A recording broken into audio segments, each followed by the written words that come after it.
le monde, comment allez-vous? Aujourd'hui j'avais très envie de vous partager des conseils pour arrêter de remettre les choses au lendemain. Essayez de moins procrastiner, mais vous n'êtes pas seul. Moi aussi j'ai une liste de choses que je remets au lendemain.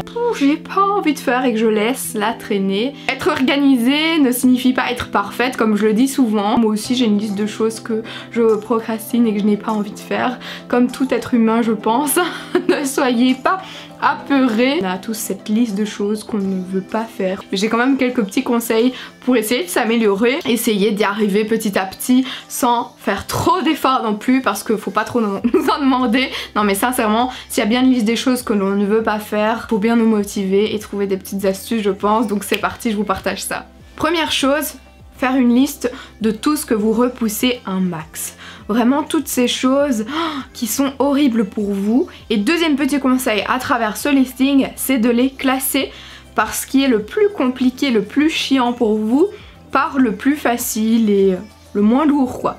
Il y a une liste de choses comme ça, moi, que je repousse tout le temps. Là, c'est pas par exemple sur ma to-do, mais un des trucs que je repousse un max, c'est tout ce qui concerne ma voiture, entretien de voiture, aller passer au contrôle technique, quand je reçois l'invitation à aller passer au contrôle technique. Comment vous dire? Quand ça me fait chier et que je peux déléguer, je peux vous dire que j'y vais. Hein. Donc, s'il y a moyen de votre côté, n'hésitez pas. Tout ce qui concerne la comptabilité également, donc tout ce qui est budget au quotidien, aucun problème.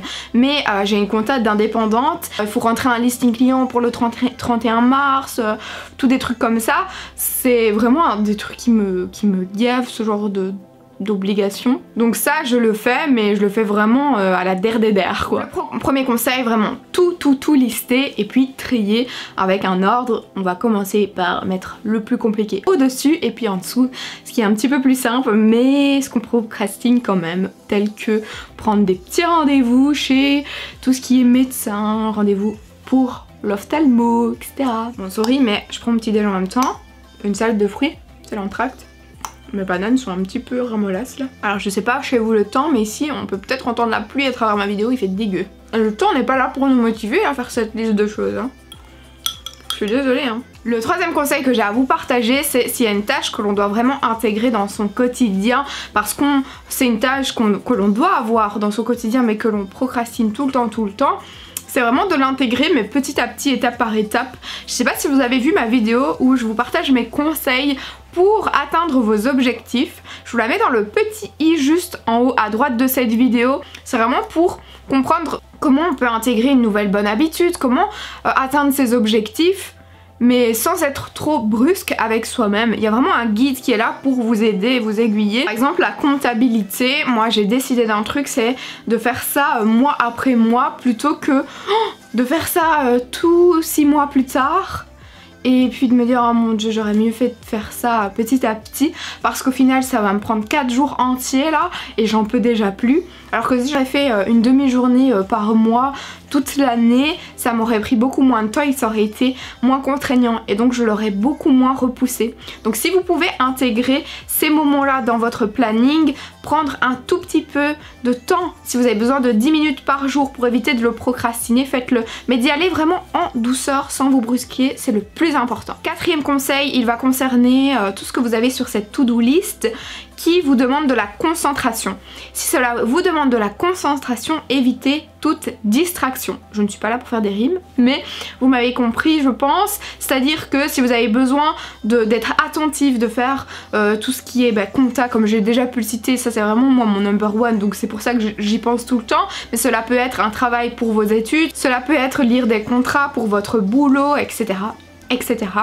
Ces choses-là demandent de la concentration et donc évitez de vous laisser distraire et essayez de vous éloigner de toute distraction pour être le plus efficace le plus rapidement possible. Cinquième conseil pour toutes les tâches qui ne demandent pas de concentration, des tâches assez légères mais que vous procrastinez quand même.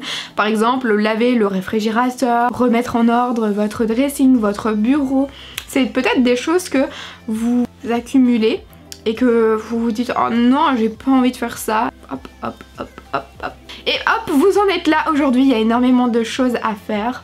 Pour ce genre de tâches qui ne demandent absolument aucune concentration, je vous propose de rendre ce moment beaucoup plus agréable pour vous motiver à le faire. Vous pouvez mettre une série de fond, un documentaire, un film, vous pouvez mettre une playlist ultra motivante. Il y a vraiment de quoi rendre ce moment beaucoup plus agréable que ça en a l'air, je vous le promets. Sixième et dernier conseil, c'est d'optimiser l'environnement dans lequel vous vous trouvez la plupart du temps. Par exemple, moi je passe énormément de moments, de temps sur une journée sur mon bureau. Pour cela, j'essaye d'optimiser mon bureau, de le rendre le plus efficace possible, c'est-à-dire que je rends les choses assez accessibles pour ce que j'utilise au quotidien.